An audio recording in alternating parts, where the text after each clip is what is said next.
Club coach Rakesh. இன்றைக்கி beach training பண்ணிட்டோம். அதே போல் இன்னொரு சின்ன ஒரு இன்ஃபர்மேஷன் சொன்னாங்க. லைஃப்பில் இருக்கிறது குட்டி லைஃப், சின்ன லைஃப். அதில் எப்பவுமே சந்தோஷமாக ஹாப்பினஸ் மட்டும்தான் இருக்கணும். ஏன் சொல்கிறேன்னா, நம்ம இருக்கிறத வச்சு சந்தோஷமாக வாழணும்.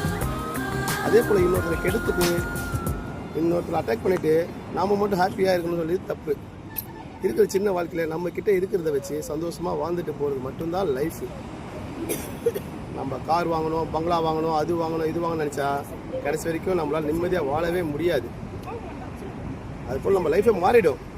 பெரிய பெரிய அஃபென்ஸ் நடக்கிற மாதிரி ஆகிடும், லைஃப்பில் க்ரைம் நடக்கிற மாதிரி ஆகிடும். அதனால் இருக்கிறத வச்சு சந்தோஷமாக ஹாப்பியாக ஃபேமிலியோட சந்தோஷமாக இருங்க. யாருக்கும் எந்த கெடுதல் நினைக்காதீங்க, எந்த கெட்ட நோக்கத்துடன் பழகாதீங்க, நல்ல ஒரு எண்ணத்தோடு பழகுங்க. எண்ணம் போல் வாழ்க்கையை சொல்லுவாங்க, அது போல் என்ஜாய் பண்ணலாம் நல்லா இருந்தால். சரிங்களா? தேங்க்யூ. உங்கள் DK boxing club coach Rakesh.